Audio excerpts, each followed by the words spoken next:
안녕하세요, 경태님. 네, 안녕하세요. 네, 촬영에 응해주셔가지고 정말 감사드립니다. 네, 감사합니다.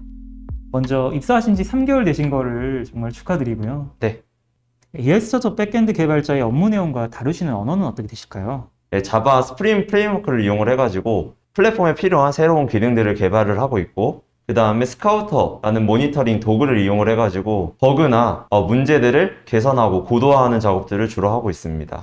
네, 이제 입사하신 지 3개월 차 된 신입 개발자신데 신입 네. 개발자의 하루 일과는 어떻게 될까요? 출근을 해가지고 데일리 미팅이라는 회의에 참석을 합니다. 어제 제가 뭘 했는지, 그리고 오늘은 내가 무엇을 할 것인지에 대해서 팀원들과 같이 공유를 하고요. 그리고 제가 갖고 있는 문제에 대해서 팀원들과 같이 고민하는 시간을 갖습니다. 그 이후에 지라라는 협업 어플리케이션을 통해 가지고 이제 제가 받는 업무 현황들을 한번 체크를 하고요. 그 업무들을 업무 시간 동안 쭉 작업을 하는 후에 그 다음에 신입 개발자의 하루 일과가 끝납니다.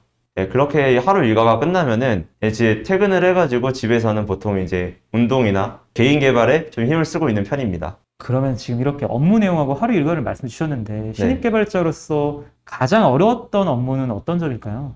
제가 가장 어려웠던 거는 아무래도 이제 기존에 있던 코드들을 고도화한다거나 아니면 기존에 있던 버그들을 고쳐 나가는 것이 가장 이제 힘들었던 일인 것 같은데요. 기존에 제가 만들었던 코드들만 수정을 하다 보니까 아무래도 워낙에 잘 이해하고 있고 그런 것들에 대해서 굉장히 쉽게 수정을 했었는데 회사에서는 제가 만든 코드가 아닌 남이 만든 코드를 수정을 하는 경우가 많습니다. 이제 그러다 보면은 예상치 못한 버그나 예상치 못한 문제를 맞닥뜨릴 수가 있는데 실제로 저도 이번에 인증 고도화 작업을 하면서 권한 쪽을 잘못 건드려가지고 전체 회사 쪽에서 작업을 하는데 차질이 생겼던 경우가 있었습니다. 그래가지고 가장 힘들었던 거는 고도화 작업이 아니었나 이렇게 생각을 합니다.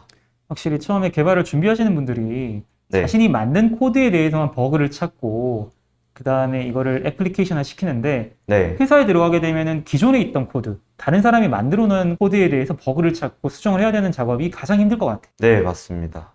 그러면 사실 전공을 제가 알기로는 식품공학과로 알고 있는데 네. 식품공학과에서 개발자로 전향한 경우에는 거의 없거든요. 아, 네, 맞습니다. 그래가지고 정말 궁금했어요. 네. 비전공자도 개발자로 도전을 할 수 있는가? 아, 네. 물론 비전공자도 충분히 개발자에 도전을 할 수가 있습니다. 저도 이제 처음에는 되게 많이 방황도 하고 어떤 걸 먼저 공부해야 되지? 라는 이제 걱정이 앞섰었는데요. 요즘 구글이나 네이버 같은 데 검색을 해보면 굉장히 많은 자료들이 이미 뿌려져 있습니다. 그래가지고 그런 것들이 되게 많이 도움이 될 것 같고요. 그 다음에 요즘 이제 학원이나 이제 교육 플랫폼들이 많은 이제 교육들을 진행을 하고 있는데 그런 교육들만 봐도 방향성을 되게 잘 잡아갈 수 있을 거라고 생각을 합니다. 그리고 저 또한 강의나 아니면 책들을 이용을 해가지고 되게 많이 공부를 해왔었는데요. 제가 되게 좋다고 느꼈던 책들이나 이제 강의를 좀 소개를 드리자면은 인프런의 김영환님 그리고 백기선님 강의라든지 아니면은 자바의 정석이나 아니면은 스프링 입문전 자바 객체지향의 원리라는 책을 매우 추천드리고요. 코딩 테스트를 대비하시는 분들은 이것이 취업을 위한 코테다 라고 해서 나동빈 님이 쓰신 책이 있습니다. 그 책을 꼭 참고해가지고 같이 공부하시면은 취업에 많은 도움이 될 것 같습니다. 비전공자라도 온라인 강의나 도서를 이용하면 충분히 개발자로서 취업을 할 수가 있다는 말씀이시죠. 네, 맞습니다. 그 두 개만 이용하더라도 전공자만큼은 아니더라도 하나의 상품을 개발할 수 있는 역량은 갖출 수 있게 됩니다. 그러면 취업을 위해서 준비했던 것과 개발자로서 좋은 조건으로 취업할 수 있기 위한 스펙은 어떻게 될까요? 네, 사실 스펙이라 그러면은 보통 비전공자분들은 뭐 자소서라든지 아니면은 그 공모전이나 이런 대외 활동 경험 또는 자격증을 많이 생각을 하시게 되는데요. 개발자는 아무래도 특성상 노트북으로 굉장히 표현할 게 많다 보니까는 그런 것들보다 자기 자신이 이제 만들어 놓은 프로젝트 또는 코딩 테스트 또는 기술 블로그를 통해서 자기 자신을 되게 많이 증명할 수 있습니다. 그래가지고 저도 이 세 개를 정말 많이 공부를 해왔고요. 그리고 프로젝트도 되게 많이 지금도 현재 진행을 하고 있습니다. 그래가지고 비전공자 여러분들은 코딩 테스트, 프로젝트, 기술 블로그에 집중을 하시면 좋을 것 같습니다. 기술 블로그라는 측면은 내가 스스로 블로그를 만들어가지고 어떤 프로그램을 했는지, 어떤 프로젝트를 했는지를 상세하게 기술하는 그런 테크 블로그 같은데 이런 것들은 개인적으로 만들어가지고 포트폴리오로 네. 활용하면 굉장히 좋을 것 같아요.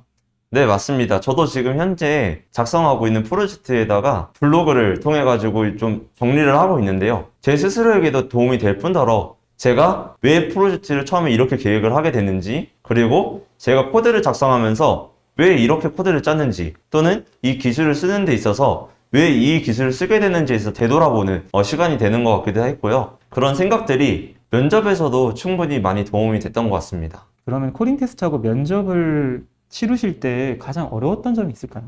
네, 코딩 테스트나 면접을 보면서 가장 어려웠던 거는 아무래도 CS 지식이 가장 좀 많이 부족했던 게 어려웠었는데요. 코딩 테스트도 결국에는 CS 역량에 따라서 코딩 테스트에 대한 역량도 되게 많이 바뀔 수가 있고요. 면접에서도 CS, 컴퓨터 사이언스 지식을 되게 많이 물어보는 편입니다. 그래가지고 저도 이제 그런 면에서 전공자들에 비해서 많이 부족함을 느꼈었던 부분이 있었고요. 그런 것들을 메꾸기 위해서 저는 스터디나 아니면은 책을 활용을 해가지고 정말 많이 공부했던 기억이 있습니다. 첫 커리어를 스타트업으로 시작하셨어요. 네. 이렇게 AI 스타트업으로 첫 커리어를 시작한 데 있어서는 분명히 이유가 있을 것 같은데 네. 스타트업 개발자만의 장점이 있을까요? 네, 수평적인 것이 가장 큰 장점입니다. 저희 회사도 되게 자유롭고 수평적인 분위기로 이루어져 있는데요. 그러다 보니까 제가 아무리 신입이라도 새로운 기술들을 아무런 부담감 없이 마음껏 좀 의견을 내볼 수 있다는 것이 제가 이 스타트업을 선택한 이유 중 하나고요. 그 다음에 이 스타트업에서는 굉장히 많은 개발 업무라든지 되게 많은 또 버그들을 만나볼 수가 있어요. 그런 버그들을 개선하거나 또는 이제 신규 프로덕트를 개발하는 동안에 실력이 좀 비약적으로 상승을 한다고 저는 느꼈었고요. 그리고 또 되게 자유로운 이제 업무 공간이 마련이 되어 있습니다. 저희 회사 같은 경우에는 라운지에서 카페에서 공부를 하듯이 일을 하는 게 저희 회사의 또 특별한 장점인데요. 그렇게 공부할 때 좀 더 업무적인 스트레스도 들고 회사에서 일한다라기보다는 제 스스로 좀 개발 공부를 한다라는 생각이 들 정도로 되게 자유롭고 스트레스를 덜 받는 그런 분위기에서 일을 할 수 있다는 게 스타트업의 장점인 것 같습니다. 그럼 앞으로 만들어 나가고 싶은 커리어는 어떻게 되실까요? 이제 앞으로는 스타트업에서 제가 되게 많이 성장을 하고 그 이후에 대규모 서비스를 이제 한번 경험해보고 싶었습니다. 그래가지고 IT 기업인 이제 네이버나 카카오나 이제 라인 같은 대규모 서비스를 하는 기업을 들어가가지고 대규모 서비스를 경험을 해보고 그 경험을 바탕으로 제가 원하는 하나의 플랫폼을 개발하는 것이 제 최종 커리어의 목표입니다.